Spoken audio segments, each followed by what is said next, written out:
How you doing, Nicholas? I'm doing great. How are you doing? It is gobbly season, and I What? couldn't be Oh, happier. Yeah, yeah. godly. Gobbly, turkey. I've, Right? I've Swedish never, chef. Come on, son. I've never heard that. I've never heard gobbly season before. I just made it up. I just made it Oh, up. I'm uh, surprised you of all people haven't heard of gobbly season. Come on, Bray.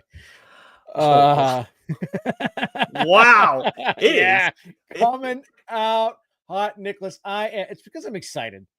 This is starting to understandably. become my favorite time of the year. This is one of my favorite issues. Coming out. You can see, for those watching, I've got my Christmas gear on. I'm ready to roll. Mm. We have our holiday issue, and before we jump into all the theatrics, I got to say, Nicholas, I'm 42 years old. Not to put a timestamp on my life, but I take great pride. You look at this beautiful mug here. Is there Hmm. anything you don't see? That I don't see. I mean, I see a lot less poundage Gray. than last year. There's no gray. Oh, There's no okay, goddamn gray on this face, baby. I okay. might be getting a little thin up top. Hmm. My hats just fell down. But no gray, baby. I take great pride in that. I take tremendous pride in that. I'm happy for So you. thank you. With that said, Nicholas, I will get it started because we have an issue here that is near and dear to our hearts. It is chocked full of glorious information. So with that said, Nicholas, you ready for it? Yes, sir. Ready? It's beginning to look a lot like Christmas everywhere you go. And something that you will see on possibly YouTube TV is two dapper gentlemen. And those two dapper gentlemen, Nicholas, are, ladies and gentlemen, boys and girls, listeners of all ages. TLDR Studios proudly presents to you the greatest, and I mean the greatest, and we are the cheeriest, most festive podcasting team in the world.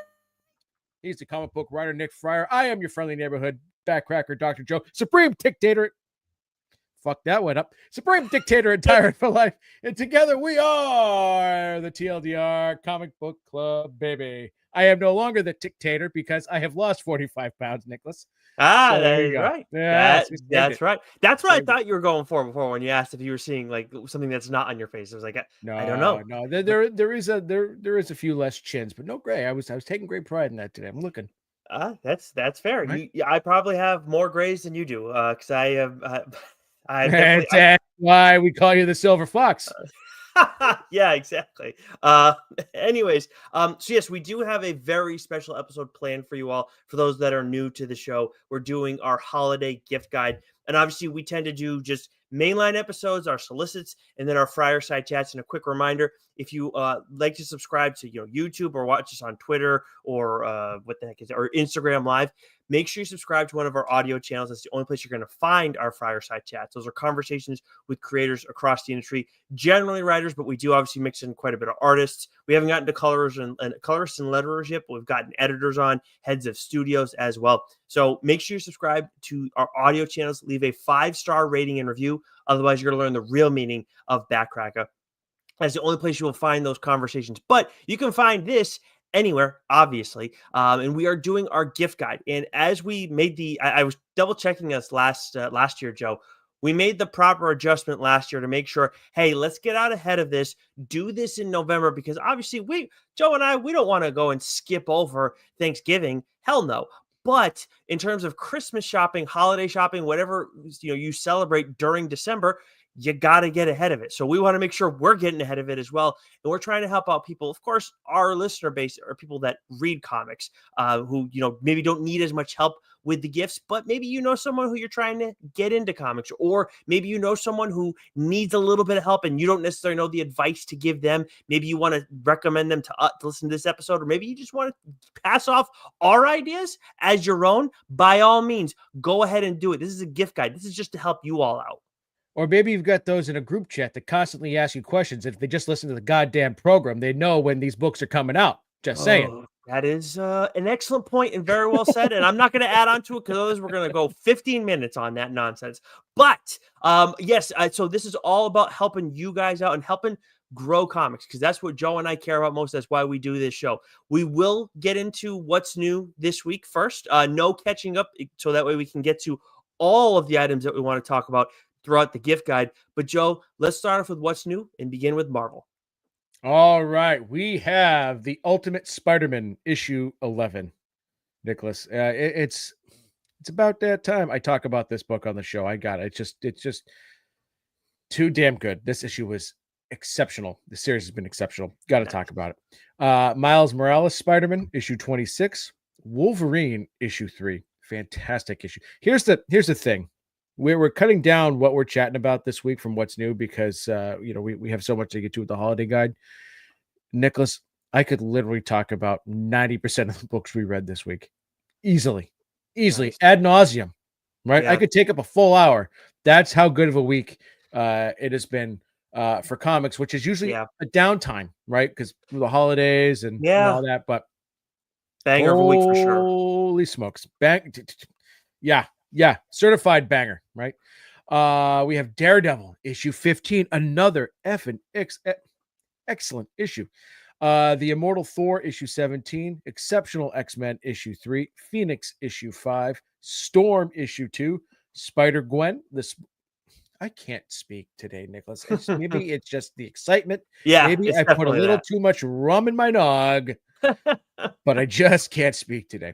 Spider-Gwen, the Ghost Spider issue 7, Scarlet Witch issue 6, Phases of the Moon Knight issue 4, Spider-Man Reign 2 issue 5, Sentinels issue 2, Predator vs. Black Panther issue 4. That's the finale. Another great series in a book that I will be discussing on the program at some point. Avengers United Infinity Comic issue 57. Heinz 57. Forever 57. Avengers Assemble issue 3. Chasm Curse of Cain issue 4. Venom War Lethal Protectors issue 3. Marvel Zombies Dawn of Decay issue 3. Venom War It's Jeff issue 1. Star Wars The Battle of Jakku Republic Under Siege issue 1. Marvel and Disney What If Minnie Became Captain Marvel issue 1. And then Nicholas, you have a Marvel book that you would like to discuss. Yes, I have raved a ton about Jed MacKay and Alessandro Capuccio's work on Moon Knight. We have Fist of Khonshu issue 2 is out this week. And one thing I've talked about a lot, but I haven't mentioned the colorist by name enough, is Rachel Rosenberg. She has been like, I love what she has done with Moon Knight's outfit. Look, it's like there's been some changes, of course, and Capuccio's doing a lot with that as well. But specifically when it comes to Rachel Rosenberg, she makes the white in his outfit, which obviously is the predominant color, pop in a way that I feel like I've not seen in other Moon Knight comics, where it's just like there's a shine coming off the character, like the New York lights in this issue. Sometimes it's headlights, and for that character, it's a thing I never knew that I really needed, because he's someone like he wears white, so that way you see him coming at night. He is not trying to hide. He wants you to know he's coming. He's that confident in himself, in that he wants to scare the shit out of you in the process. So having his like outfit shine a little extra in such a way, it adds a really cool texture to it, but also just fits so well with the character. And then on top of that, it looks like we're getting a new player, like a big player from the larger Marvel universe that's going to be entering the mix pretty soon. So very excited for that. And obviously top-notch action throughout this. Like so many cool shots of Moon Knight and Hunter's Moon. Moon Knight Fist of Khonshu. If you hadn't read the previous stuff from Moon Knight, maybe you need to go back. And we're going to talk a little bit more about Moon Knight throughout the gift guide, but definitely something that Moon Knight fans need to be reading. Yeah. Sounds tremendous, Nicholas. I will be doing a full deep dive on MacKay's stuff on this show at some point. I've said it ad nauseum, and I think I'm getting to that point now, Joe, where it's got to move up. Like the Fist of Khonshu, it's great, but I'll just start from the beginning, because I've been back and forth on a lot of that. So anyways, moving over to DC, we got Batman, Superman, World's Finest issue 33, Action Comics 1076, Wonder Woman issue 15, Titans issue 7, Catwoman issue 70, Batman and Robin Year 1 issue 2, Dark Knights of Steel All Winter issue 5. What an issue. What an issue. Awesome. So good. Batman Full Moon issue 2. Another tremendous issue. Holy cow. Jenny Sparks issue 4. Batman Wayne Family Adventures, issue 139. The Question All Along the Watchtower, issue 1. I did check this one out, and it was very cool. I haven't read a lot of the Question stuff, and I didn't even know the character who's taken on the mantle of the Question had done so. So a little bit of a learning experience for me. Had fun reading that. Milestone Universe, The Shadow Cabinet, issue 1. Renaissance of Raven. Batman and Robin, Year 1 Noir Edition. That brings us to Image and Skybound. Man, this I gotta tell you, there's two studios this week that blew me away. Image, and then Dark Horse. We'll get to that one in just a second. But like I said, it was an absolute just doozy of a week for comics. We have from Image and Skybound, we have the Department of Truth issue 27, Geiger issue 8, Ice Cream Man issue 42, The Power Fantasy issue 4, The Walking Dead Deluxe issue 101. The Moon is Following Us, issue 3. Nicholas, this was a wildly gut-wrenching issue. Ooh. Holy smokes.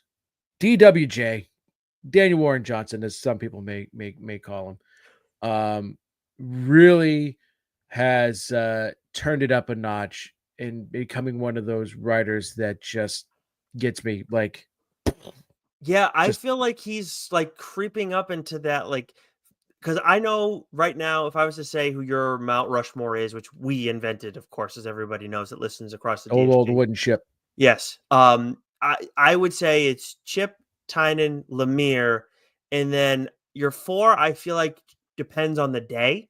Quite honestly, like it's not an insult. Like I feel like mine constantly changes as well. I don't even know if I have a solid number 1 like you do, or number 1, 2, I should say.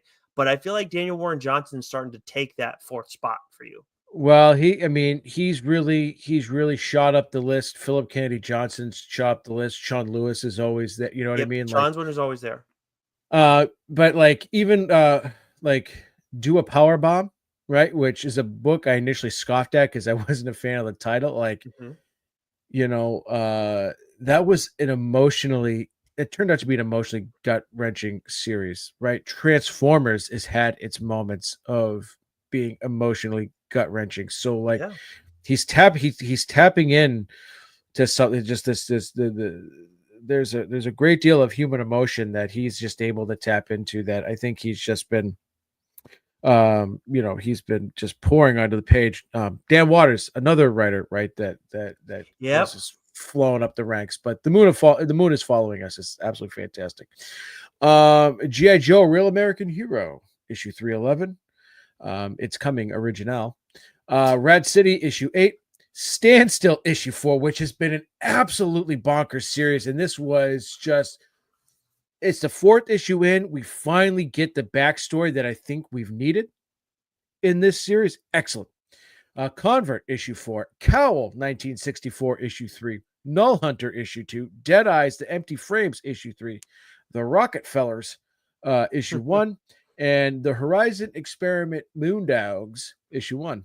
From Boom, we got House of Slaughter issue 27, Lawful issue 5, which is a title I'm dying to hear you talk about specifically. I've almost caught up on House of Slaughter. Then we got Sir issue 4, Firefly, Zoe Elaine, Year 1, issue 1. And then we got the 2nd issue of Vicarious, which is, of course, by friend of the show, Ryan Parrott and Eleonora Carlini. And I'm reading this and remembering what happened at the end of the first issue. Of course, no spoilers, but we've gotten to know this Justin Bright character, our main character. And I got to be honest, Joe, after the first issue, I was like, wow, okay, this guy's a real piece of work.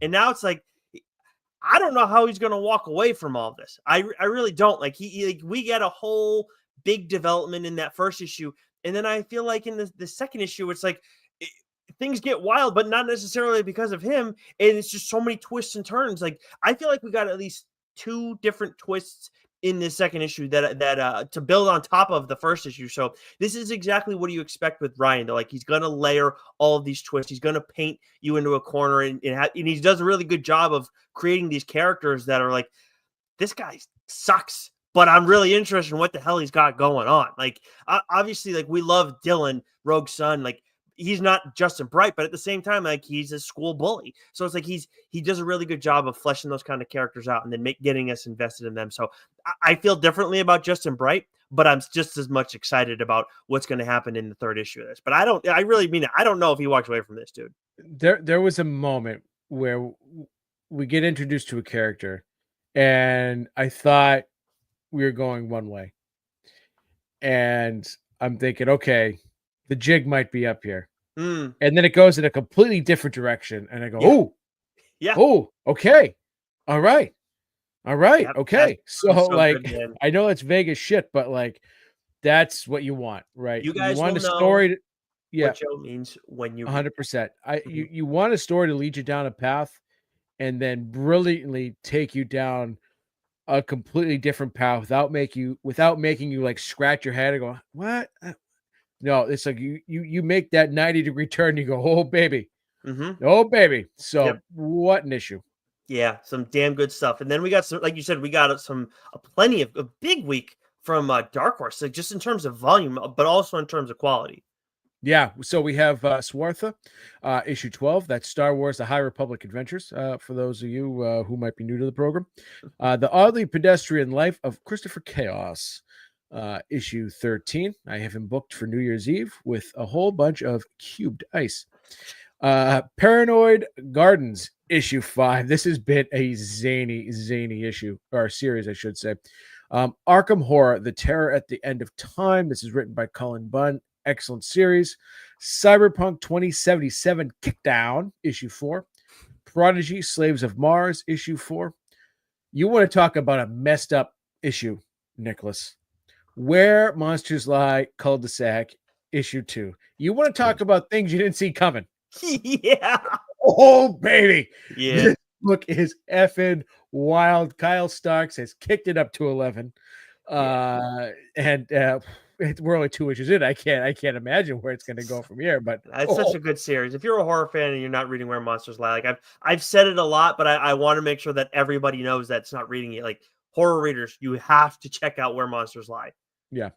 And then let's see. We have Jupiter's Legacy final finale, issue 2. Seance in the Asylum, issue 2. This is another excellent series, and this was a great second issue. Oh, yeah, it was, dude. That shit's creepy as fuck, man. Are you really kidding is. me? Oh, and I can't remember who the artist is on that. But they just do a perfect job. I think I said this. We talked about this the first time we talked about this book. Is that the artist really does capture the tone, the time period, the creepiness of what it's like to be, in an insane asylum. Like you really do feel like you're being transported back into time, into that just wildly disturbing place. yeah. Yep. And then next up we have the Masked Maker, Matcha, Maybe. Something. issue 3. Imbokudo, issue 1. Barstow, issue 1. And You Never Heard of Me, issue 1. Unfortunately, I didn't get a chance to check any of these out. I'm hoping to do so this week. But holy smokes, it's a ton of number ones from Dark Horse. It is. I didn't check out Barstow, You Never Heard of Me, but I did check out Imbokudo, and it was visually very, very impressive. There's a lot going on. By the way, Seance in the Asylum. Once you said it, I was trying to find it, but my iPad was being stupid. The artist is Leonardo Marcello Grassi for Seance in the Asylum. Yeah. Italian, not knocking really it out of the park.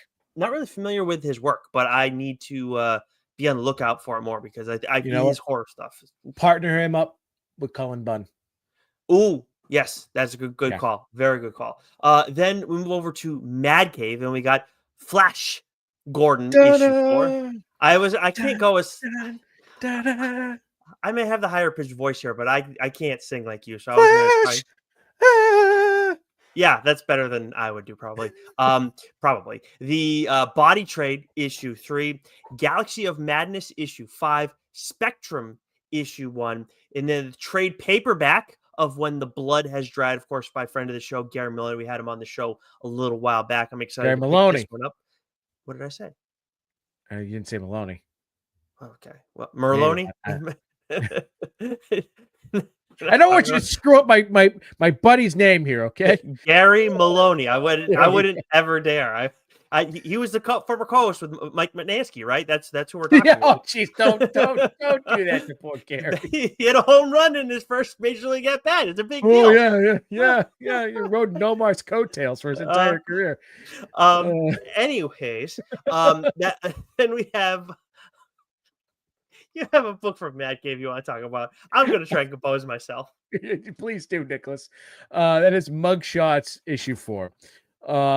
Man, I I remember the first time I remember very clearly when I read the first issue, because the art style is so unique. It's very sort of monochromatic, right? The colors are or monotone, I should say, right? Like for the most part, it's your main panels are blue and black and white. Right. And then like whenever there's a scene sort of with your villain, it's oranges and reds, black and white, right? So like there's not a whole lot of like vibrancy when it comes to the color, but I feel like it really, to me, that's a big part of the character of the book. And this is sort of like a Taken type story, right? Where you have, Ooh. Your main character, someone has kidnapped his niece. And so for the first 4 issues, you know, he's been less stabby and less throat punchy than Liam Neeson has for the most part. He's trying to do more detective work, but he's also a character where destruction just always is in his wake, and especially with those that are closest to him. So this was a tremendous finale, a book I can't wait to talk about on the show. This was just so well done, so well written. I should have had the writer's name at the top of my head here. I'll get that for you real quick. Jordan Thomas. Oh yeah, I think Jordan Thomas was the writer of what's the Harrow. Okay. The Boom Studios. Yeah, I'm pretty sure it was Jordan Thomas. Absolutely excellent. I'm gonna be looking out for his name more often now and be paying closer attention to it, because this is the first book. Well, I read Harrower, so that was tremendous. So like he's got it right. This guy, this dude can write, man. And Mugshots was just like, it's just that mystery, that crime, that detective story that I love. So Mugshots issue 4, cannot recommend it enough. Yeah, I'm just double checking myself. No, it's Justin Jordan that was the Okay. writer. I apologize. Yeah. Justin Jordan. So you can see where I made that mistake off top of the dome. But anyways, I'm going to be paying attention to his stuff more often, because this was a hell of an issue or a hell of a series. Nice. Yeah, I'm excited to hear you dig into it more on the show. We got IDW next, which that is all you. Okay, so we have Star Trek issue 26, Godzilla Skate or Die issue 5, My Little Pony: The Storm of Zephyr Heights issue 3. What like 2 titles to put back to back like that? What a dichotomy, if you will. Sonic the Hedgehog Knuckles 30th anniversary special issue 1. Godzilla Rivals, King Ghidorah versus Space Godzilla issue 1. And then lastly, a book that I know our good pal Christopher Scheim has been waiting for, intrigued about, and anything with Teenage Mutant Ninja Turtles, Nicholas, I'm gonna read. So this one intrigued me. Teenage Mutant Ninja Turtles Naruto issue 1, and I got to tell you, I know nothing about Naruto, and Same. like zilch. I never watched it. I don't know when it came out, but I wasn't on my radar then, and so I was very intrigued to read this issue. I love the whatever the Ninja Turtle crossover books are. For the most part, they're all generally really good. Mm-hmm. And I read this, and even though I do nothing about Naruto or Naruto, or however you pronounce it, I loved it. I was pulled in. I was pulled in so much that I texted Scheim and said, is the cartoon gonna pull me in like this comic, just did? And he says, dude, you're gonna absolutely love the show. I can't wait to hear what you think about it. And I flew through like 3 or 4 episodes, Really? Yeah, I'm in. I am in. I know nothing about this character. Ooh. All I know is that to start, he's a whiny little shit. I know he's not a whiny little shit. He's a young punk. He's a bit of a shit. He's a bit Okay. of a shit. But I can see that, he's got a lot going on, and he's got to grow into, the hero that he is going to become. We all have to have our origin story somewhere. Hmm. That shows that there's room for growth. But um, I loved it. I thought it was great. The colors were great. The art was great. The story was great. Like I've never read. The only thing because I haven't read Naruto or Naruto, however you pronounce it, I think it's Naruto. I specifically Naruto. looked this Yeah. up. Yeah. So the only thing is that, like, I'm not as familiar with the characters, but the story was just that damn good. And the Hmm. way they brought the turtles into it, I thought was excellent.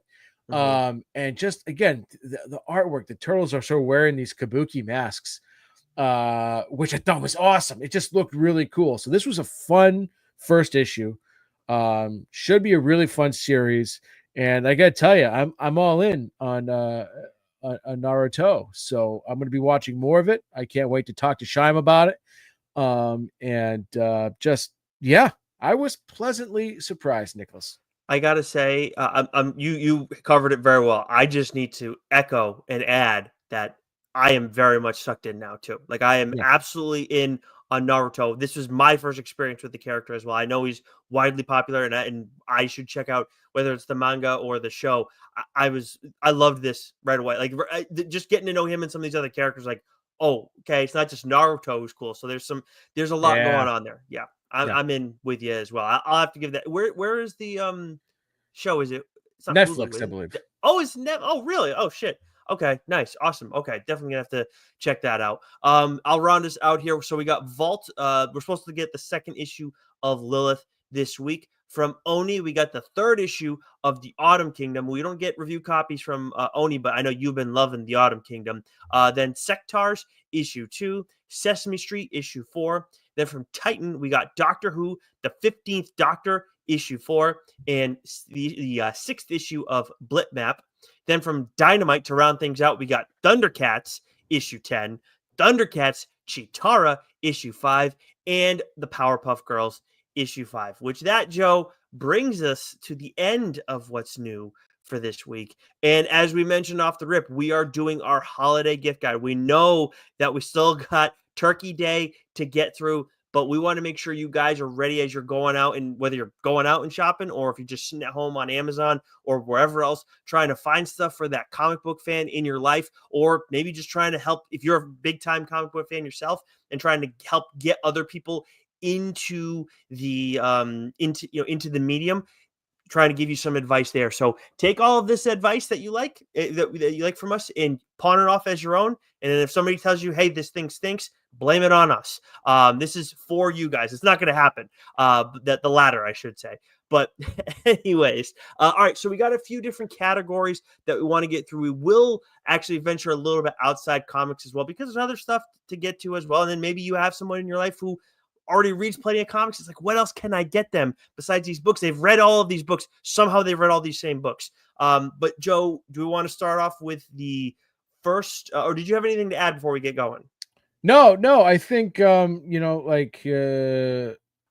think one of the things that we'll try and do too is, let if these books are like appropriate for, like, so like we have a category that's more for kids and young adults, but like generally if a book is going to be like really inappropriate, we'll say so. Yeah, Um, and 100%. I think, like, we want to keep things sort of fresh, but we also realize there's all-time graphic novels. And so, like, if you listen to us last year and you're like, oh, you talked about that one last year, well, it's probably because it's an all-timer. And if you're you're looking to get something new for someone, like, that might be a good book to start them with, because they might have heard of it before.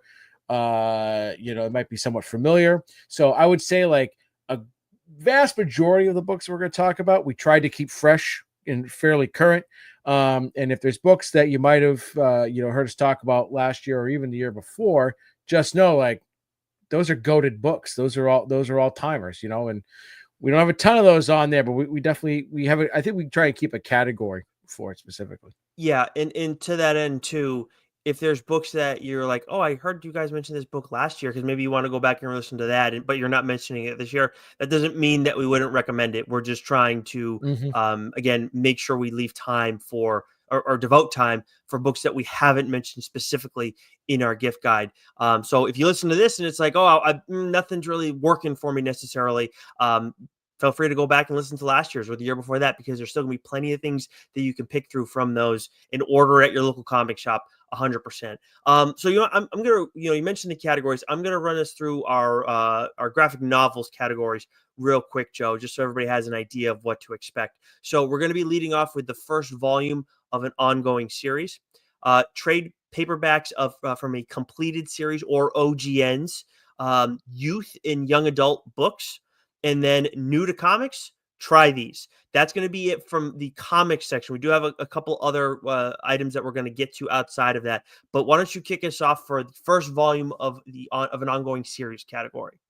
Okay, so these are all books that we really did try to keep within the past year. So if you've heard us talk about them on the show in one of our mainline issues, and you've been trade waiting, these books are all out now, and it's the first volume of that series. So if you're interested in it, you can grab it, and if it piques your interest, then you should be all caught up for the most part. So we have I Hate Fairyland, Monstrous, and The Sacrificers, Transformers. Right, this is a series that, and Nick, feel free to chime in, on any I'll of these. circle back to mine. Do the ones Yeah, that yeah, you jotted down. Yeah. okay.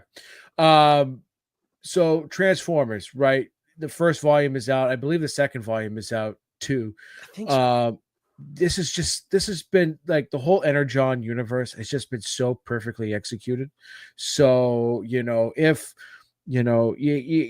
you grew up loving the Transformers, maybe you didn't start the series, maybe you didn't know the series was out there. This is one you definitely want to check out.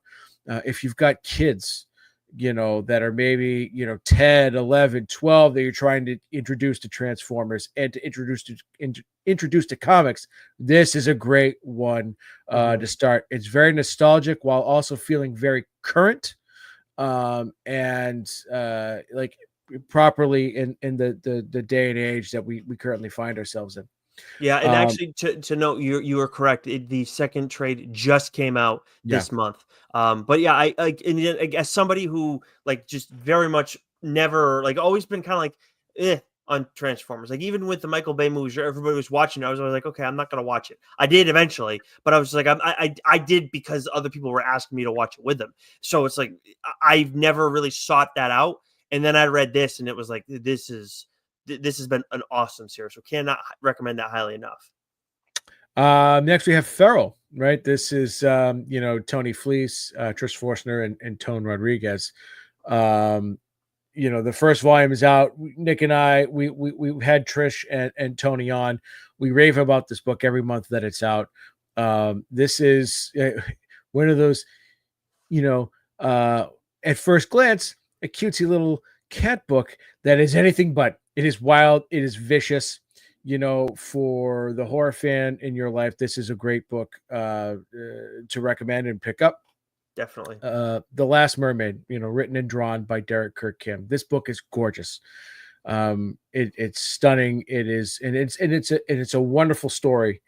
At the same time, it's sort of this post-apocalyptic story of a mermaid and her axolotl friend trying to get back home in a world where water doesn't exist all that much. And there's allies she meets along the way, and of course it's full of villains, but it's just so beautifully drawn and so well told. This is a book I would recommend to anybody. It does get a little, the action is pretty good, but I wouldn't say it gets overly overtly violent or vicious. It's just really well done. This is again a book I would recommend to a lot of people.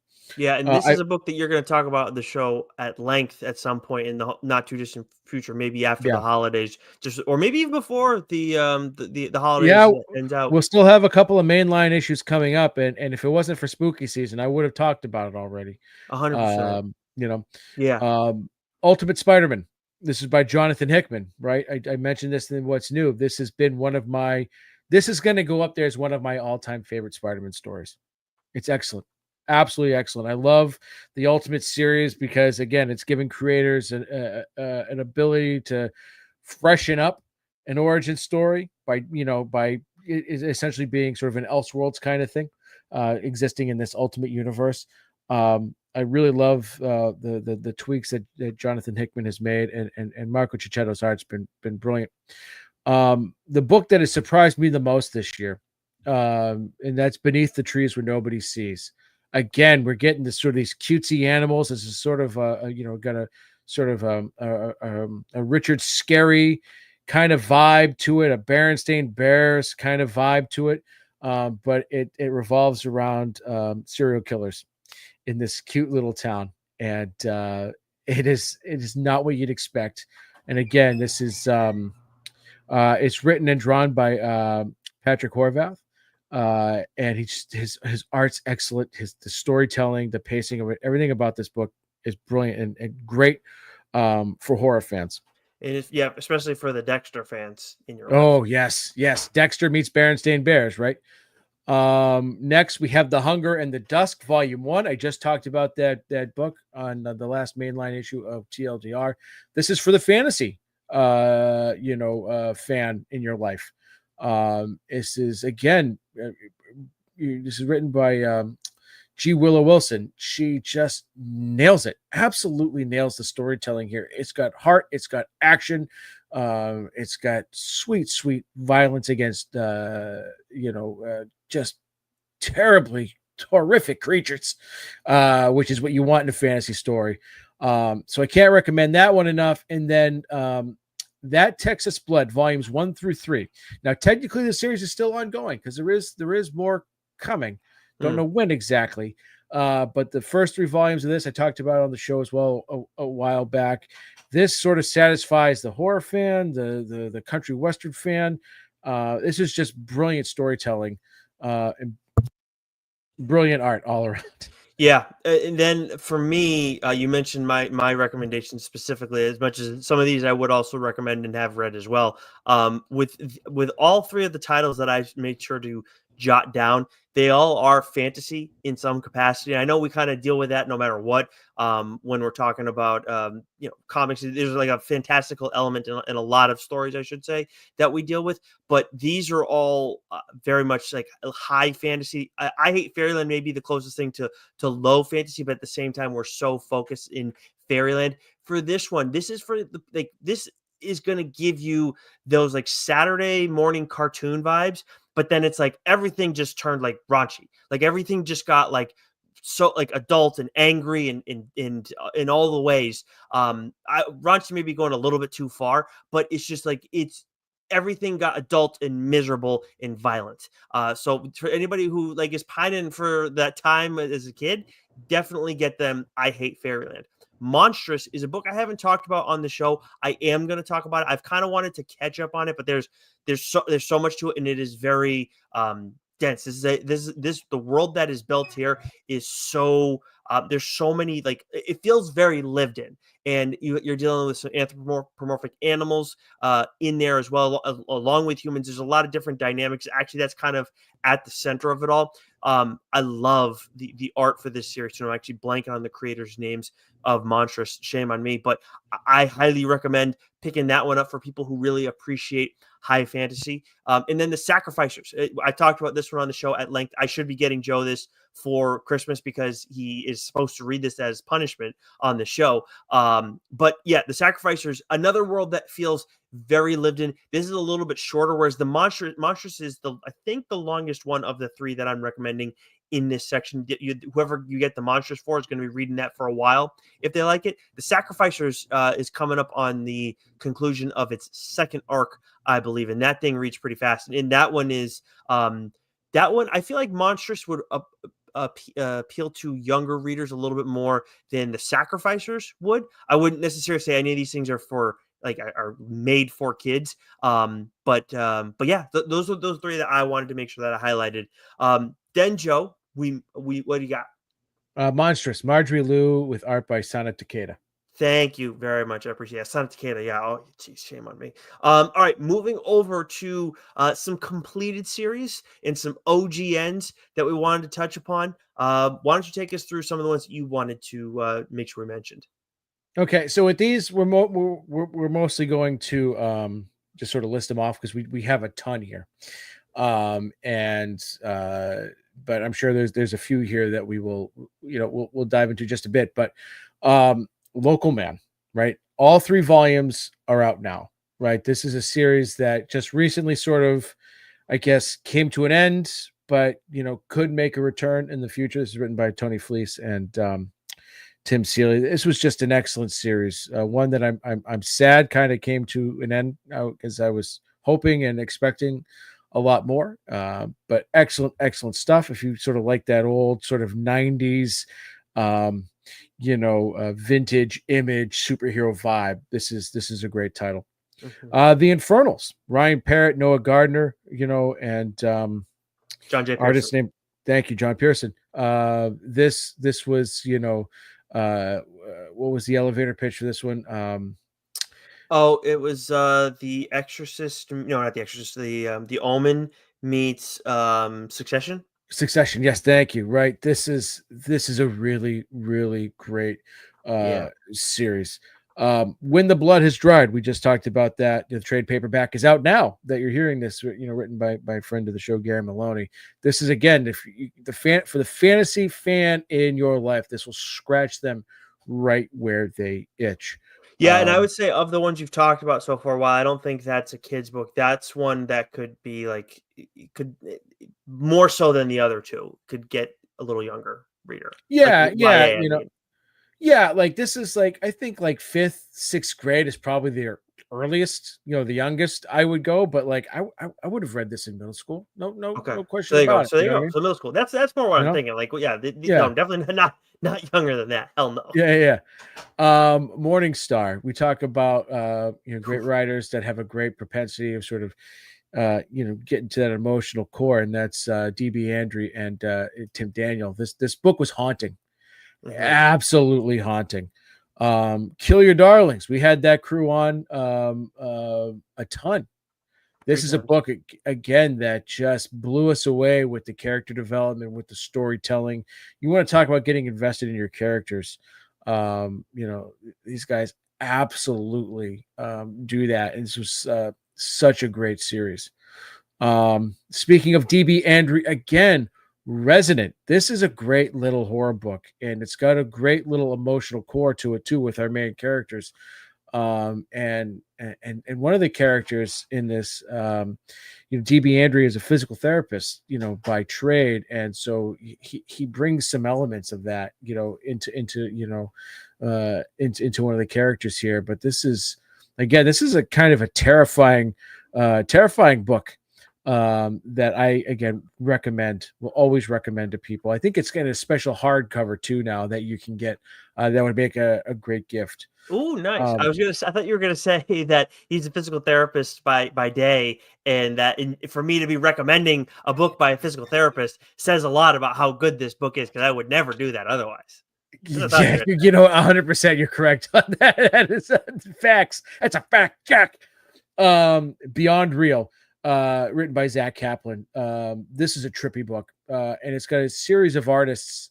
One man, I can't remember who the main artist, but there's a couple of other artists that chip in and provide some just gorgeous, brilliantly just executed, flawless pages on art here. And this book is a mind bleep.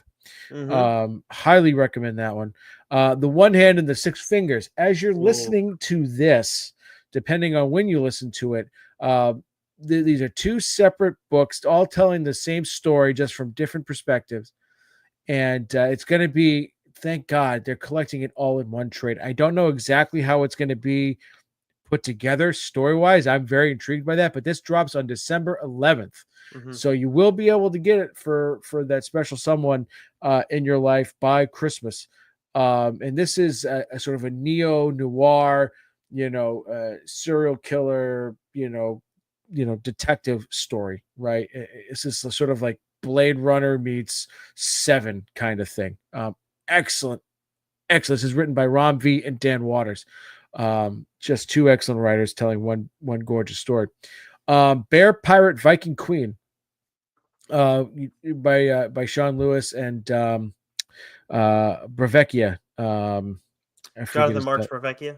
Jonathan Marks Baravecchia. Thank you very much. Again, this is another visually stunning book in a way that's not typically seen in comic books.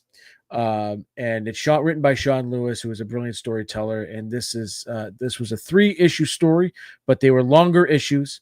And again, this is another book that we highly, highly recommend.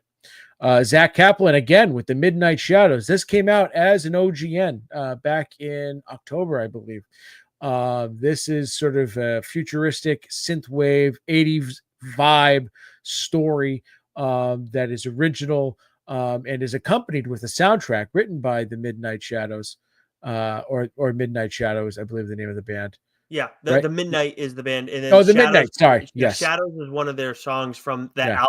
A lot of their music was like had inspiration on this story, and I'll tell you what, like if you know anybody who's nostalgic for that time, for the 80s, definitely get them this book. And I just want to reiterate too, because as you're going through all these books, Joe, I'm just like, okay, how would I pitch this to somebody who's like, who's like reads prose maybe, and they don't necessarily read comics. Like I'm just thinking about all these different ones, like the One Hand and the Six Fingers, like people who love thriller stories and love like the crime stories, like that's something that you got to be giving them. Bear Pirate Viking Queen, this is not a book again that I would say, oh, we can get this for like somebody in middle school, but I'll tell you what, if a kid in middle school picked up this book, I guarantee you this is a book that could get them into comics, because this is like art that you've never seen before. It feels and is very badass, and it's got it's such an easy story. Well, there's like quite a few stories in there.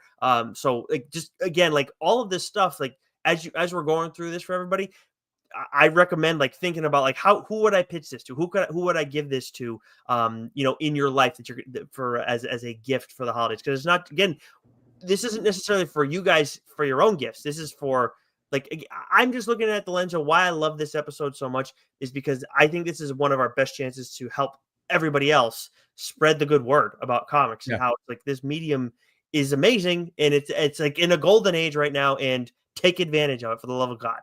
Yeah, 100%. For the Marvel fans out there, Avengers Twilight. This is Chip Zdarsky. And this is sort of this is a futuristic story with an older Captain America. And I can't say too much because I really don't want to spoil it. This is excellent. You got to do this on the show.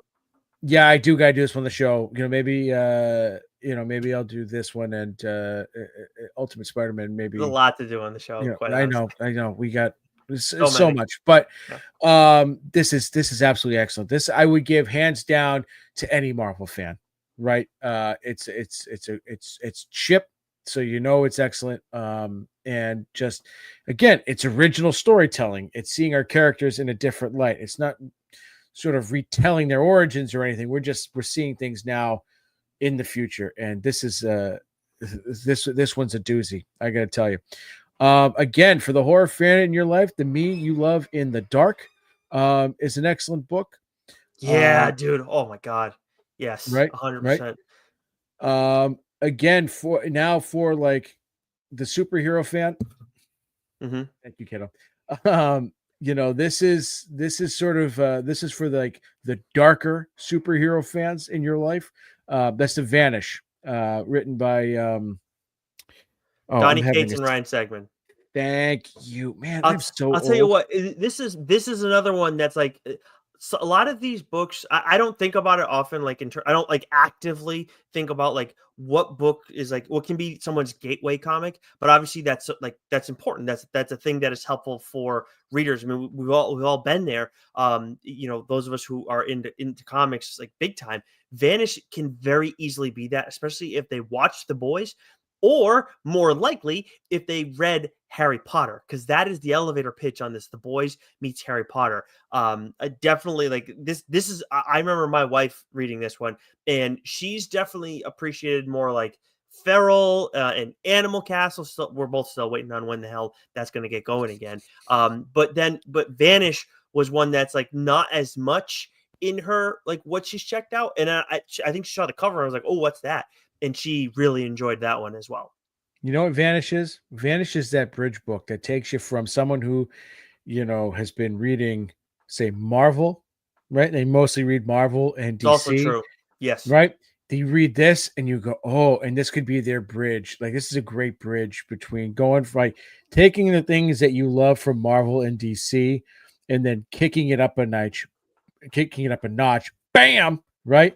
And Hmm. then all of a sudden now you start to explore some of these darker, superhero type stories in the indie worlds, a bridge from maybe Marvel and DC into Image, into Dark Horse, into, wherever, like to Yeah. really get someone to love indie books. This could be, a good bridge book. I really hope that we get more Vanish someday. I love what we've gotten, Mm. and we don't need to get any more the way the story was told and everything. But there's absolutely room to do more, and you and I would both very much welcome a return from this title. Oh, 100%. Again, for your fantasy, fan out there, you have Middle West. This again is another beautifully written, beautifully drawn book. It's it's fantasy, but not in like the high fantasy sense of like a Lord of the Rings. Hmm. It's Kind of that sort middle of ground, not like yeah, I guess it's still like a normal low fantasy ish, but it's like it's not our normal Earth necessarily either. So right. There's fantastical elements to it, but again, it's another emotionally gut wrenching story so good. that's just so good. This is one of the first comics I started reading when I got back into comics, and it was just captivating, right from the get go. And I think it's I can't remember exactly how many issues it is, but it's a tight story. I It's think it's excellent. 8, and then the Me You Love in the Dark is 5 issues. No, Middle No. West is definitely like 16, Oh 18 no, something. you're right. It is a little bit longer. That's right. I'm Yeah, sorry. yeah, yeah. But I think it's in a it does come in. I think there is a version where it comes in just one Yes. compendium or whatever. But on that note, so those are both Scotty Young, Jorge Corona titles. Yes. I've also talked about I Hate Fairyland, which is a Scotty Young joint, and I'm blanking on the current artist's name for I Hate Fairyland because it's not Scotty anymore. It's Bean. I can't remember what his first name is, but Ain't No Grave is also a Scotty Oh, yeah. Young and Jorge Corona title that I have talked about on the show. I stole this one from Joe, but made sure I could talk about it on here as quickly as possible. I think this was 5 issues. The trade for this is coming out right at the start of December, so you guys are looking out on this one. I didn't know it was going to be that quick of a turnaround. I collected all the single issues, and I'm going to be grabbing this in trade form as well. I absolutely loved this series. So much different shit is done with each issue. It has like everything has like a western and horror element to it, but just like they're like Scotty and Jorge did different shit with each issue. This is one of those where it's like you can get similar to Vanish. I think this could be a crossover book for people, but also be like that gateway book for people Mm. because it's like I didn't know you could do all of this shit in comics, and the character at the center of it all is she's such a friggin' badass too. So definitely Ain't No Grave. We got 4 Scotty Young books on here. So again, going back to what I said about the art style, and Jorge Corona has similar art style, and Bean has a similar art style as well to Scotty. Like Joe and I ain't no spring chicken. So like if you're wondering, oh, can I really get these to somebody who's like in their middle age range or even in, maybe in their early 20s or mid 20s or whatever? Yes, trust me, you can. Yeah.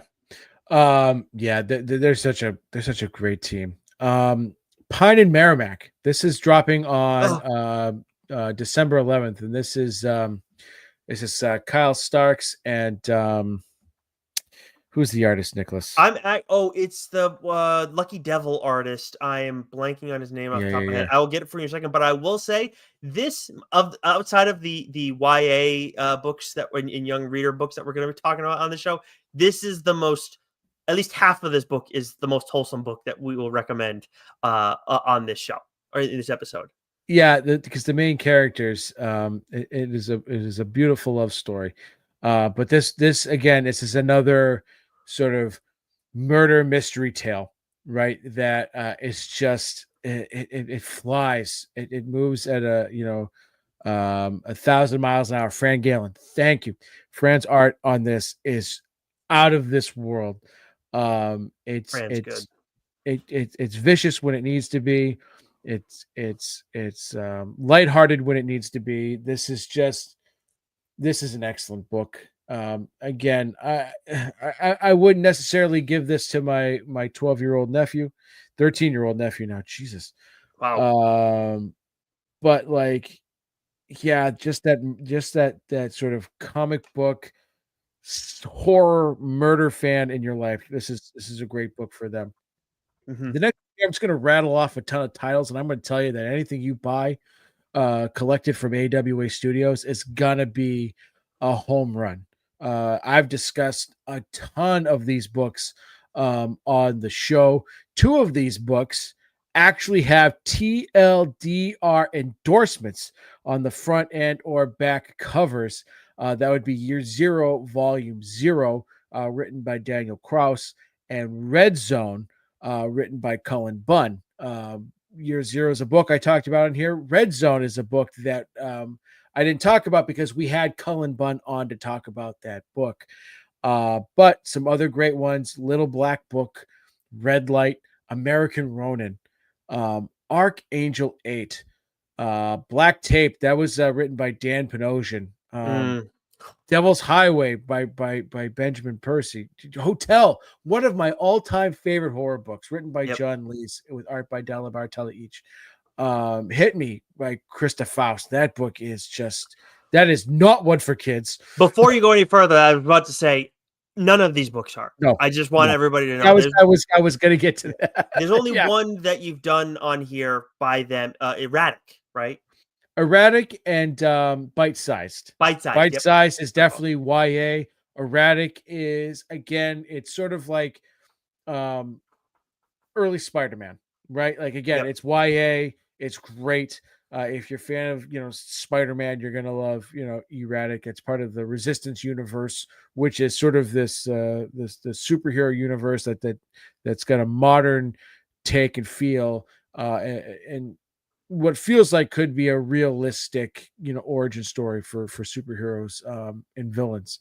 Not All Robots and Rumpus Room, both written by Mark Russell. Like, excellent books. Not All Robots won an Eisner, for Pete's sake.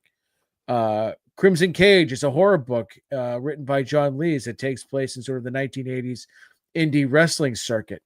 So like all these books, like, again, if you're a fan of just great storytelling, if you're a fan of horror, if you like your graphic novels, your stories to be sort of raw and gritty, more adult, like you see an AWA book, grab it, buy it, read it.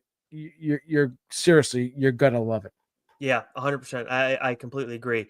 Some of the other ones that I did want to mention as well in the section of completed series and OGNs, obviously talked about Ain't No Grave already, but Moon Knight Volume 1 again. I'm going to talk about this on the show. We have Jed McKay's run with the character is still ongoing.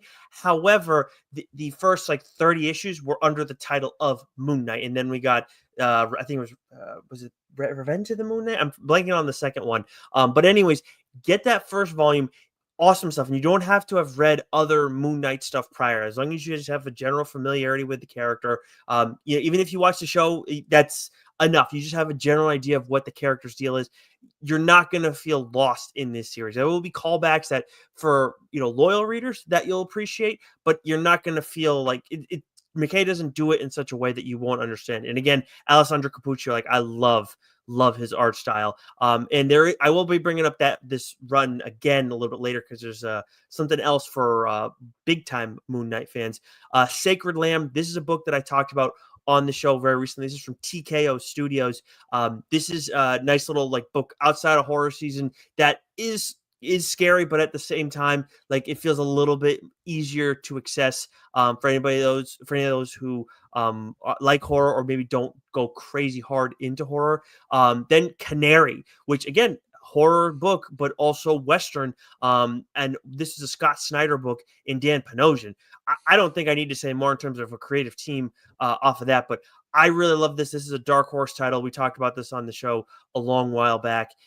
Definitely something for like Western fans, 1,000% to pick this one up. And then No One, which that is out this week, and No One is one of my favorite books out of the Massiverse without question. And that is saying something because there's obviously been a ton of awesome Massiverse books, but for me, No One is a book that you get someone that is like Joe, that loves the grounded Batman detective stories. If you are into that stuff, then you should be picking up No One. There are so many moving pieces throughout this series. There's a podcast series that people can listen to for free. And I know in this collected edition, that all the reports that are associated with the story that just are going to further enrich the experience, like the podcast did, that's all included here as well. I love No One. I can't wait to get my hands on this personally. And again, I've read all of this. I want to have this in my collection. So definitely for somebody who you know that likes like these grounded vigilante type stories, detective type stuff, they're going to want to have No One in their hands. It's just there's so much more to it than I'm just saying there. But anyways, Dak, did you have anything else that you wanted to add before we get to our next category? No, I'm good, I believe. Okay. Moving over to youth and young adults books. Now, this is one where obviously we don't really recommend or go through a lot of these kind of books on the show. Personally, don't read them a whole heck of a lot. I will say that we've talked about, I did talk about X-Men 92 on the show previously. I think that's great for YA readers. X-Men 97 is another one that we've talked about that as well. Of course, that pairs nicely with the recent show. TMNT Mighty Morphin Power Rangers. We've gotten 2 volumes of that written by friend of the show, Ryan Parrott. It's definitely accessible for YA readers as well. Sonic the Hedgehog, you can definitely get a little bit younger with that one. I personally buy that for my nephew, and he's been loving that series. But 2 other ones that now these I have not read. I did buy this one though, again for my nephews and niece to share together as brothers and sister.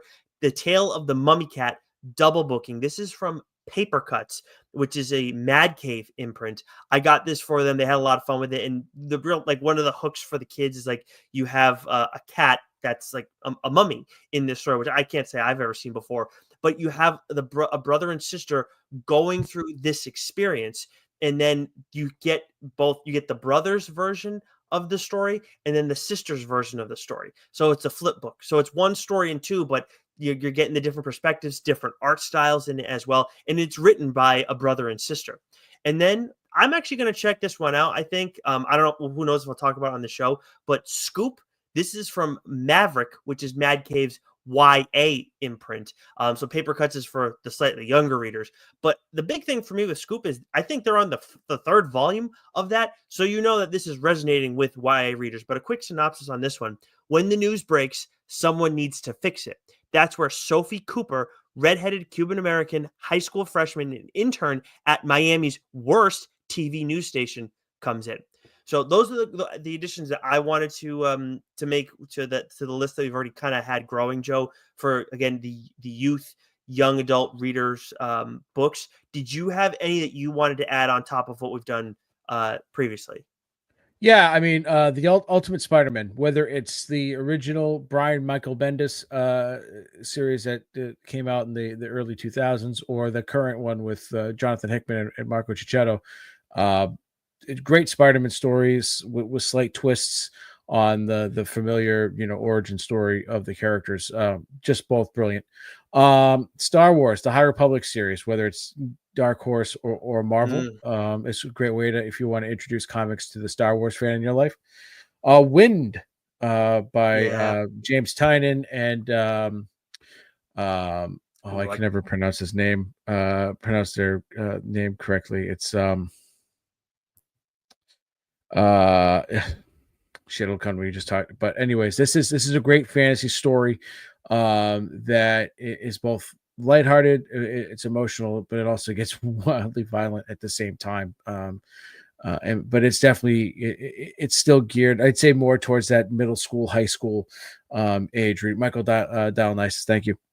Erratic, that we mentioned just a few moments ago, for the young readers in your life. Dogman, right?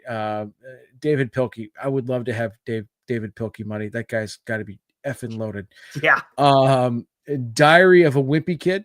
Swaggins loves, my daughter loves both of those books, and she reads them a ton. As is a series that, now this is one that's kind of fun. Big Nate. I remember. I don't know if you had the Scholastic Book Fair, Nicholas. Yep. It was one of my favorite things, and I just remember I still have the book.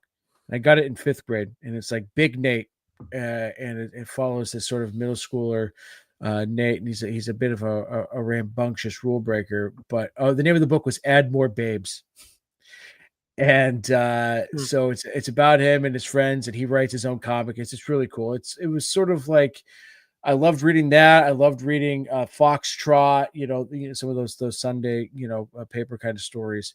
And now, like, I showed that to Violet, and now there's like a whole series of like Nate books, like in the vein of like, Diary of a Wimpy Kid and Dogman, where they're sort of graphic novelty, and she absolutely loves those. So that's really fun.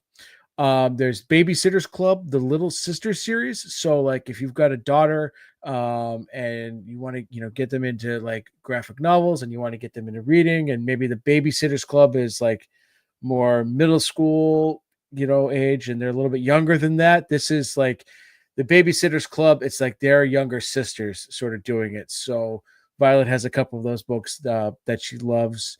And then one that, when we were at C2E2 and we were talking with Jason Sean Alexander, he had talked about giving this book to his daughter. And I think his daughter's just a little bit older than mine. But this is a very classic and well-known series known as Bone. This is written, created by Jeff Smith. So I bought the first book, and I'm like, I think I'm going to wait just a little bit longer. Violet is 7 going on 8.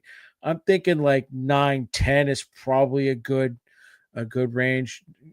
But I'm a little more cautious with this stuff. You might look at it and say, "Oh, it's fine," but that's just sort of my. But it's a fun fantasy book, and it's a great way. I think some people might scoff at like, "Oh, you let your kid read comics." Hey, as long as my kid's reading, I don't care. This is why we do what we do. I've been trying to say, it's hard. Like when you talk to people, it's like, oh, I don't read, or like, they have like, we have similar interests and they don't read. And it's like, man, like there's shit. Like I have a buddy who's like into, who's big into Vox Machina, and he's like been into it from the jump. And he's not the person that recommended it.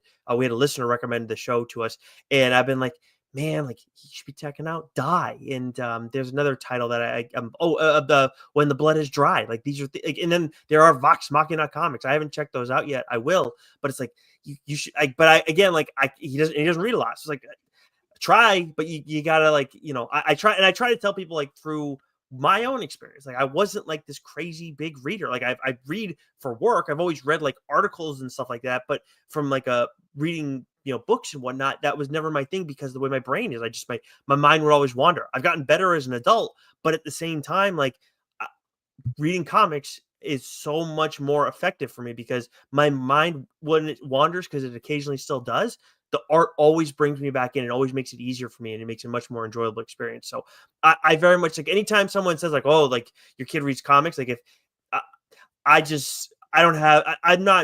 I get annoyed with it. I'm not going to show that lack of patience, but at the same time, it's like, man, like stop being judgmental. Like there's plenty of good stuff, and some of the best movies that you see are because of comics. So just like, whoever poo-poos that, just honestly, Joe, whoever poo-poos it would probably like it way more than anybody else. And if your kid's reading, your kid's reading, man. and you want to get them to love books and reading any way possible. I mean, as long as the material isn't, inappropriate, Of course.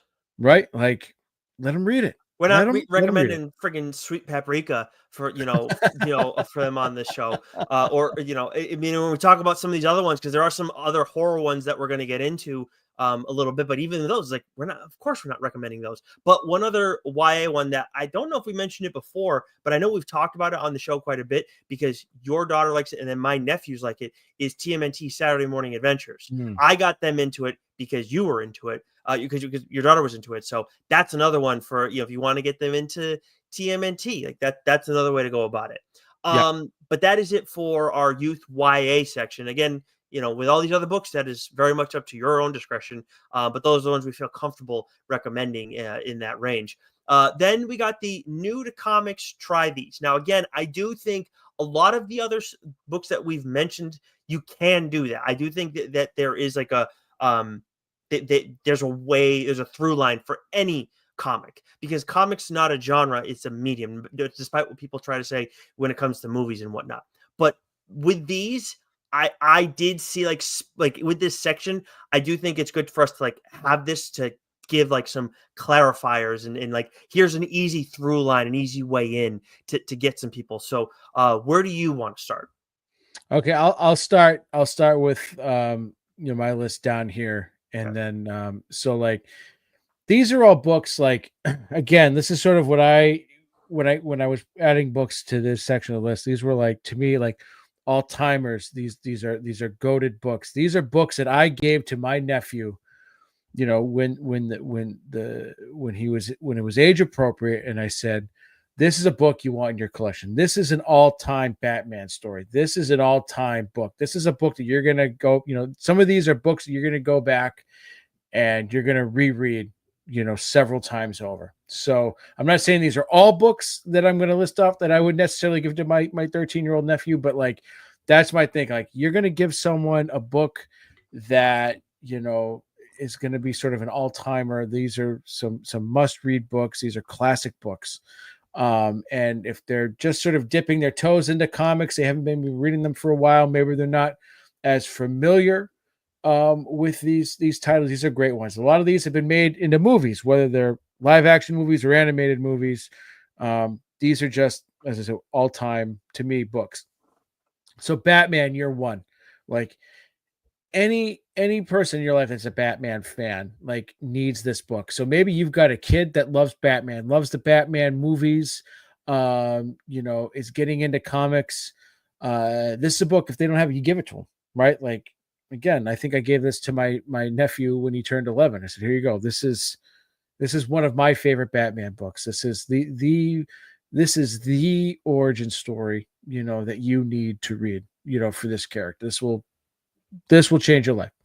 Batman, The Long Halloween, Batman Hush. Like, they're some of my all-time favorite Batman stories. These are ones that any Batman fan in your life should have. So like I said, if you've got you kids that started liking Batman when they're younger, they're starting to get a little bit older now, their tastes are maturing a little bit. Like, these are books, like, you get this for your 15-year-old son or daughter, or just the Batman fan of your life.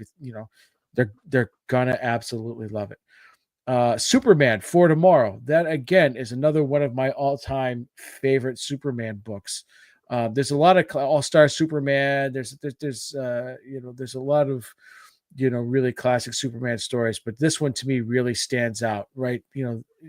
Superman stories are never going to be as gritty and raw as a Batman book will be. So you can get away giving these books to, again, 11, 12, 13, 14, 15, and not really not have that fear of like, should they be reading this? Except for maybe Red Sun. Well, yeah, right. But like, Superman is definitely a little, toned back a little bit. Spider-Man Life Story. This is on my Mount Rushmore of Spider-Man stories. This is written by Chip Zdarsky. This is a decade by decade look at Spider-Man, starting in the 60s and moving your way through the the early aughts and the you know the 2010s. Like this is just such a gripping and again emotionally at times gut wrenching story. The Resistance universe, we talked about this from AWA. It's a modern take on superheroes that sort of might be more relatable given the times that we find ourselves living in. There's a number of books. There's the Resistance Volume 1, the Resistance Volume 2. There's Moths. There's so many, the Joneses. There's so many great titles that take place within the Resistance universe, and they're all very different from each other. But the fact that they're all, they all fit together is really excellent. Nightwing. I've said Nick has primarily been the Nightwing fan, on this program. And like he's always been a character I liked, but it was never a comic that I went out and read until Tom Taylor took over. And I put Tom Taylor's run with Nightwing on the same level as Chip Zdarsky's run with Daredevil. Absolutely excellent. The first volume of Tom Taylor's run, because it didn't renumber itself when Tom Taylor took over, it just kept it going, which I appreciate. It's called Leaping into the Light, and that is Tom Taylor's first volume on his Nightwing run. The Massiverse. We've talked about a lot of these books on the show. We've interviewed all the Massiverse creators. Kyle Higgins, Ryan Parrott, Matt Grom, Misty Flores, Cherish Chen, right? The editor, Michael Busuttil. Yeah. Right. We need to have him on again just so he can give us all the dirt. Right. He was like talking about. I was like, I may have some people who I like more than others. Yeah. Meet their deadlines and stuff. It was funny. But this has been an excellent series. No One Cowl, the Supermassive books, which is sort of like they're sort of one oversized issue where all of these books, all these characters kind of come together. Because what's beautiful about the Massiverse is that you can read all of these titles individually and not have to have read this one in order to get that one, in order to get that one, or you get that one. Radiant Black Volume 1, Rogue Sun Volume 1, Radiant Red Volume 1, The Dead Lucky Volume 1, Radiant Pink, right? They're all so good, and they're all unique and different in their own way.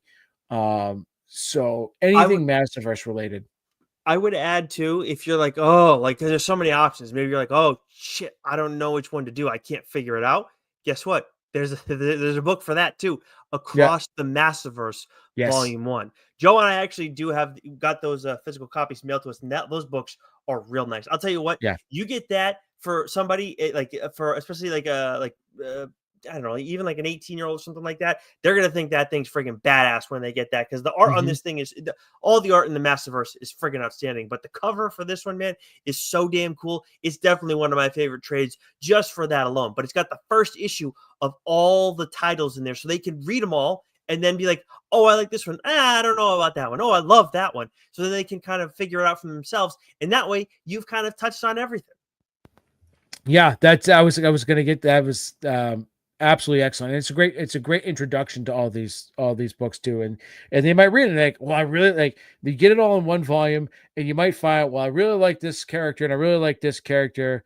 The other one, maybe, whatever. And then they go out and then they, and they go in that direction. Who knows? But it's a great primer. It's a great introduction into the Massiverse.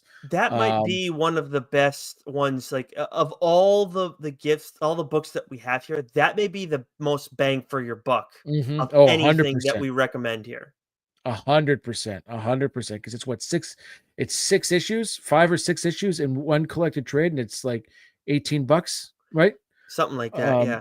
Like tremendous. It's Radiant Black 1, Rogue Sun 1, Dead Lucky 1, and Inferno Girl Red issue 1. So it's actually 4, but still. Yeah. Excellent. $10. That's it. Oh, $10, right? Perfect. I knew you got bang for your buck on there. There you go. Yep. So I'll just rip through a couple of these others real quick. Invincible.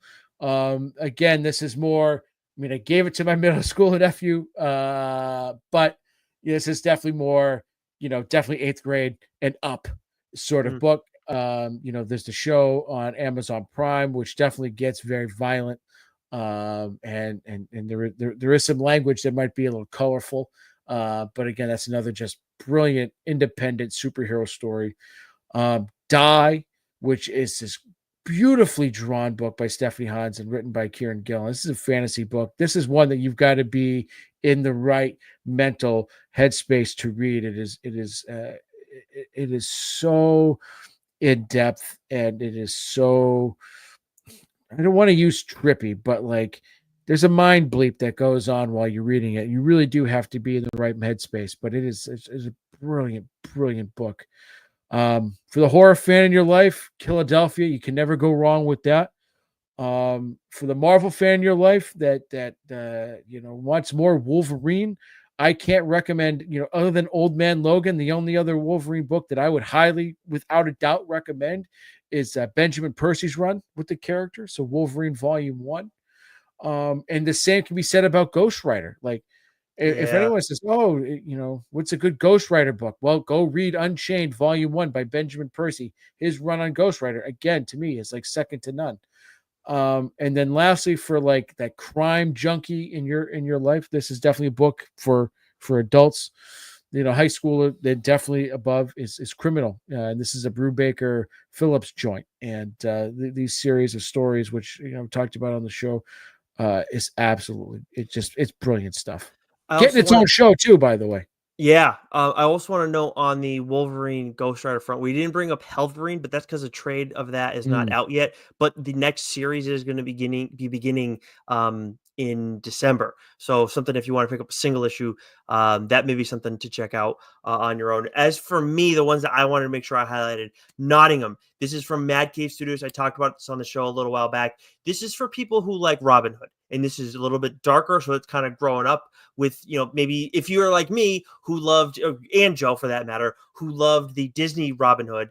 This is very, very, very different from that. But it's like, as an adult now, it's like, oh, this is an interesting twist on Robin Hood, and it gets like very twisted in a lot of ways. So highly recommend that one. Again, for the horror readers in your life, like The Devil That Wears My Face, very much not for the younger readers in your life. This thing is terrifying. If they like possession type stories, have them check out or get them this one. We mentioned Kill Your Darlings already, but just for anybody who's like, that's like looking for that nostalgia kind of itch, but also something new. I feel like if you like Stranger Things, this could be something that would interest you. Very different. It's not like Paper Girls, where it's like very similar in that way, but still, I think it scratches a similar itch. Mighty Morphin Power Rangers, The Return, the trade for that is coming out in December. I think this is a book that a parent and a kid can bond over. If you are like my age and in that prime range for loving Mighty Morphin Power Rangers specifically, Amy Jo Johnson is the writer on this series. It was 4 issues. I think you guys could read this together and really enjoy. I think it's accessible for both. And then a book, when you talk about all-time titles, like Something Is Killing the Children, I think this is like one of those, like, especially for like the modern, this is a modern era all-time title. Obviously, you talked about it on the show.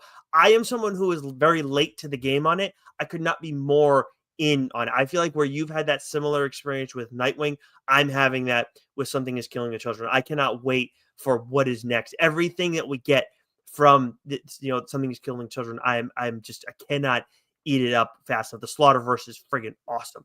So that brings us, so that is it for our comics specifically that we wanted to recommend for everybody for gifts. If you have questions about anything, feel free to DM us on Blue Sky, on Twitter, on Instagram. You can find our emails anywhere too, tldrdsg@gmail.com. We have more to get to, Joe, but I know for our comics people, that is a lot to take in. So by all means, if you have questions, don't hesitate. One of us will get back to you for sure.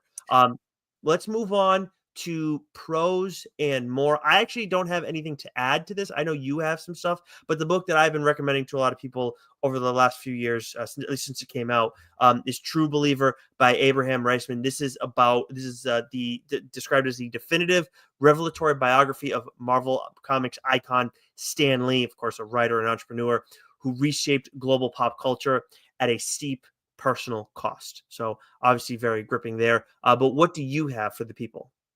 Well, what I want to tell the people is that the Cleveland Cavaliers came into Boston at 15-0, and everyone's talking about, Well, the Celtics had an easy road, getting to their title, and now Cleveland comes in undefeated. Will the Celtics are the Celtics really that good? Blah blah blah blah blah blah blah blah. Celtics are spanking the pants off the Cavaliers right now at halftime, 65-48.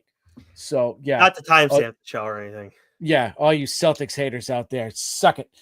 Wow, look at you. You're greenish showing. Oh, because Yeah. now that there's no hope on the Bruins, you are all in on the Celtics. I've been all in on the Celtics now for a while. Let's put it this way again, not to timestamp it. When the Bruins got beaten by the Florida Panthers in the first round after having that historic season, that's when I said, "All right, Bruins are dead to me." Yeah, gripes. Anyways, pros and more. A couple books that I mentioned last year that I feel are worth mentioning again.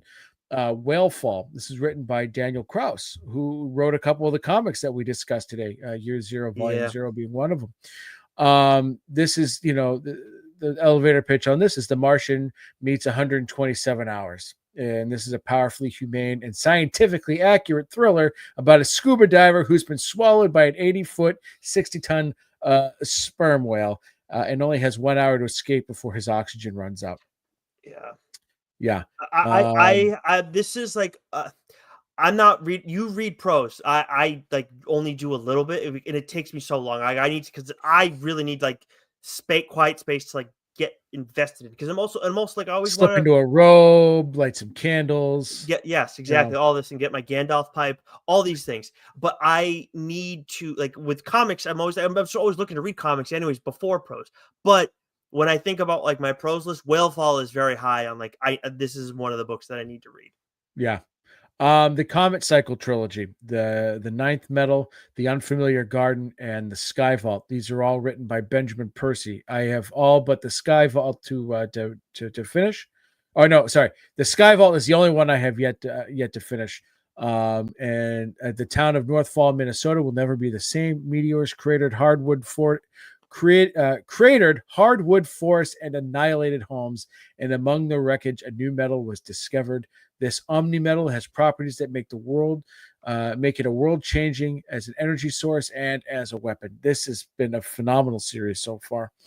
I will always recommend the Witcher series and those books for any fantasy fan. They're absolutely excellent. Again, sticking on the fantasy theme, a book that I recently read in the middle of it's a 4-book series. The Faith and the Fallen series, written by John Gwynne. There's 4 books: Malice, Valor, Wrath, and Ruin. And I just finished Malice. This is a big boy. They're thick with 5 C's, but it's everything that you love in fantasy books. I actually prefer this to Game of Thrones. Ooh. Because even though there's a lot of characters, it's a lot less convoluted. The author actually knew how to write and finish a series, and didn't leave everyone twisting in the wind, and to let HBO absolutely demolish what had been an excellent show. But John Gwynne, he's a tremendous fantasy writer. He also does a Viking series that my dad is reading that he absolutely loves. So look for John Gwynne out there, the Faith in the Fallen series. If you're a fantasy fan, I can't remember the name of the series for the Vikings. But that is also excellent. So those are some highly, highly recommended prose series for y'all. You're lucky that George R.R. Martin isn't among my favorite celebrities that graduated from Northwestern. Otherwise, we'd have some real issues. He's not among my top 3, so we're going to be okay today. But anyways, so yes, that is it for prose. But we move back to comics related stuff. Hardcover collectibles and coffee table books. One that I've talked about in the past was Batman Dear Detective. This is by Lee Bermejo, which is it is a comic, but at the same time, it's just you're getting that for the art that's in there primarily, and it is so damn cool. A book that I have gotten for the Gilmore household is The Art of Teenage Mutant Ninja Turtles Mutant Mayhem. I saw that the second I saw that, I was like, I'm getting this for Joe and Swag, and they're gonna enjoy I was flipping through it the other day. I absolutely love it. It is so cool. They do one for Into the Spider-Verse as well. Ooh, And do you the have it? art, I don't have it. The art in both of these things is so excellent. And what I love about especially the Ninja Turtles one is that like you get like biographies on all the characters, and just it's just sort of like this encyclopedic book that is just, the art in it is gorgeous, because I love the art style for Mutant Mayhem. I love the art style in across the universe and Spider Verse in general. These are fun books, especially for kids and adults. To be honest with you. Yeah, and I will say too, like we don't do like the only show review we ever done on the show was the first season of the Rings of Power, but like Teenage Mutant Ninja Turtles, Mutant Mayhem, I feel like it did not get the full due that it deserved. Like Mm, I think that had we not had Into the Spider Verse, maybe Mutant Mayhem doesn't exist, quite frankly. But at the same time, like I'm not going to put it on that same exact level because I think Into the Spider Verse is one of that series has become like one of the best ever in the superhero genre. But Teenage Mutant Ninja Turtles, Mutant Mayhem, like from an animation standpoint and just in general, like it's friggin' awesome, man. I love that movie. I haven't gone back and rewatched it yet, but I need to. A couple other ones too.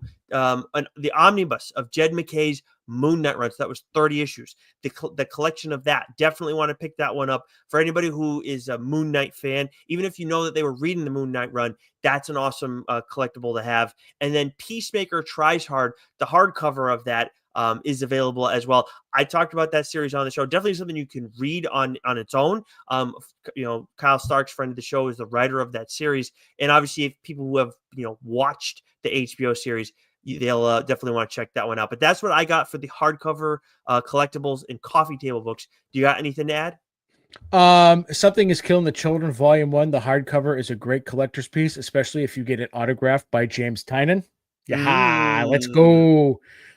X-Men the Animated Series hardcover book. yep, Right. That's again very very similar to what we just talked about with Mutant Mayhem and across the Spider Verse books. It's just sort of it's great encyclopedic must have. must have for any fans of X-Men the Animated Series. Character biographies. Dives into the specific episodes. It's just a lot of great information in there. The X-Men trading card book. The only thing I wish about this book is I wish it was bigger, Mm, right? Because it's actually fairly, and when I mean size apparently does matter, but it's like it's almost no bigger than like a greeting card in terms of like its actual dimensions. I yeah. mean, it's thick. It's No, got like I've it's got a noticed. great many Yeah, pages, but I wish it was maybe more of like an 8 by 10 size, like a comic book size. yeah. It was an Just odd choice. I feel like that, like the size of it makes it more appealing for a younger reader, but at the same time, like while you want it to appeal to them, that is absolutely not your target because these are cards from the '90s. right. And which, because I love flipping through it and seeing all those cards and trying to remember which ones I had and all that. But I just like it's just like it kind of just fits in the palm of your hand almost. And I Yeah. wish it was just physically a little bit bigger, would have made for a much better display piece. Hmm. And which when I think of these books, I think of them as great display pieces. Yeah. Um, you might want to display this one not so out in the open, but Sex Criminals. Um, you know, I don't know it, who you're buying that for. It's I've got that signed by Chip, and it is in my bookcase. It sticks out like a sore thumb because it is a bright pink book. This is obviously for I do not recommend this book for anyone under 18. Um, but it is such a great book, mhm, and it is like a great, I don't know, it's a book you want in your collection, 100%. for sure. So that's what I have for hardcover collectibles, coffee table books. All right, and then to round things out, the statues and figures, we're going to be quick on this one. Unique collectibles. One of the big things that I recently found, like stumbled upon when I went to see Tony Fleece when he was doing his Feral book tour, was these Scotty Young statues. Now, I feel like, Joe, I've seen them on Instagram, maybe. I don't know. I just didn't necessarily realize, or something didn't hit me where I realized like, oh shit, like you can go and pick these up. But you can get them on Amazon too. I saw one and I was like, this is one that Joe would want, and I think any Spidey fan would want. And if you search it on Amazon, it is Marvel animated style Spider-Man on chimney statue. Find that on Amazon. It is really like if you like Scotty Young's art style, again, this is more cartoony Spider-Man, you're gonna love this thing. Another one, read that again. What is it again? the Marvel animated style Spider-Man on chimney statue. Did you get all that? Okay, I'm gonna keep going because I can't keep pausing for the people. Oh yeah, I want that. Yep. 100%. Oh, I want all those. And at Ghost the comics, Rider is badass. well, some of them are at the comic shop that you and I are going to be checking out. So we don't go make moves too quickly. But I don't know if the Spider-Man one was. But anyways, so Blade. Hold on, I'm looking at these. There's Blade. There's Moon Knight. There's Silver Surfer, Ghost Rider, Doc Ock. Oh, these are Nightcrawler badass. is really cool. Yeah. So Scotty Young statues. If you guys type that in on Amazon, you're going to see all those options, and that's a gift for people of any age, like 100%.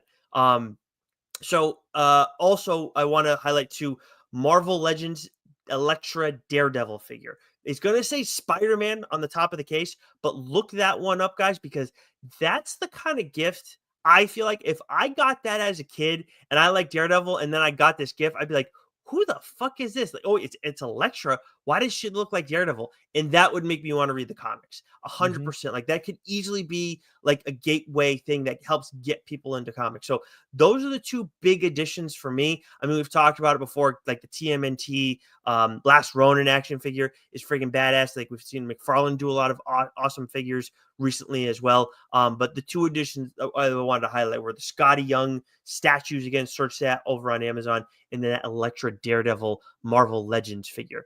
Did you have anything to add to the odds and ends, figures and whatnot for us this year? Yeah, well, the one I'm going to always mention is the TMNT Super 7 series. For those watching, I'm holding up here B-Ball Donnie, right? Oh, wow. And so, like, I went through and I've got the classic Turtles, right? I just ordered a Casey Jones. I've got Metalhead. I've got Baxter Stockman. And then I went through and, like, this one here, like, Basketball Donnie. Like, I also had, like, a bunch of these, like,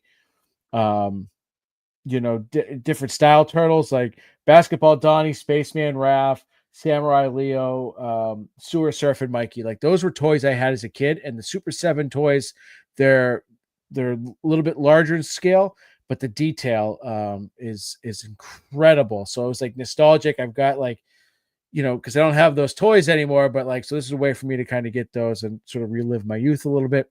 Nice. And then lastly, for the Transformers fans in your life, I just recently stumbled across these. I guess they've been out for a little while. I love Legos. I got a ton of Legos. These are kind of Lego-ish, but they're called Transformers Blockies. And Violet is very much into like the blind bag stuff. So like, cause she's like me, she likes to collect. And so you get these blind bags. You don't know exactly what you're going to get.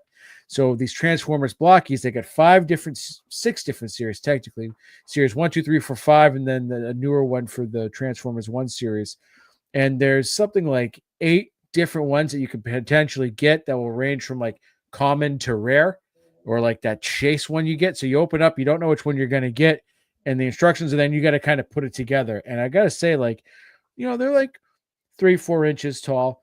They're very articulate. They come with a little stand that you can put them on, or you could actually play with them and like articulate all their joints. So it's like, if you love Legos and you love Transformers, they don't transform like Transformers do, but like, it's just really fun to put them together. I got one for Violet, and then I got one for a friend of hers who, every, Tuesdays and Fridays when I pick and drop Violet off from school, we talk, and we're always talking about comics and Transformers and stuff. So I got him one to put together with his son. Huge hit. So like, these would be great stocking stuffers, and a good way to introduce your kids into Transformers, especially if you love them and you can do them together. It is a little complicated at first, but once you kind of do one, I feel like doing more would get easier and easier. So that was a lot of fun. Nice. And actually, I've remembered one thing that I've been recommending at least last year, if not previous years, is if you go on Etsy and you type in like comic book flask, there's a shop Uh, called Comics Repurposed. Like, so for this, and this doesn't, again, not necessarily just have to be for the comic book fan in your life. This could be easily, like, I honestly like Matt, Goo, Wes, like the guys in the DSG, Keith, Davey, like I feel like they'd all appreciate a comic like flask, like that has like one of their favorite characters on it, whether or not they'd actually use it. Like, I've never used the one that I have. I was gifted a Moon Knight one years ago, and I still display that thing. I absolutely love it. I think it's a really cool display piece because they use throwback comics as well, like older stuff. So definitely something you want to check out. That is over on Etsy. If you type in like comic book flask, you'll be looking for the Comics Repurposed shop, and they don't just do flasks. I'm not sure, I think they do bottle openers and like ornaments as well, but I think the flask is probably the coolest thing that you're going to find there. Oh, bottle openers would be a good add too. I wouldn't mind one of those. But anyways, that is going to do it for the 2024 comics holiday gift guide. Holy shit, that was a lot of stuff. You guys have no shortage of options, and like I said, if you're like, it just didn't, something's missing, I couldn't find the exact thing I was looking for, go back and listen again, or go back and listen to one of our previous episodes, our previous gift guides, because there's a lot of books that we didn't talk about here that were talked about previously as well. No shortage of options. Those all still have our stamp of approval as well. But that is going to do it for us this week. Make sure you subscribe to our audio channels, because you never know when we're going to get one of our Friar Side chats that could pop up on you at any given day, any given moment, because that's kind of how it works for us too. Just wanted to give people that little reminder. Joe, do you got anything before we get going? Happy holidays, everyone. I'm very excited. It is pie eating season. It is gift giving season. It's gift getting season. Like, I love getting gifts. That So you do. yeah. Oh. What? No, that's it. That's all I got. Okay, so until next week, stay sexy. Oh, keep reading. That's what I meant to say. There we go. Ha.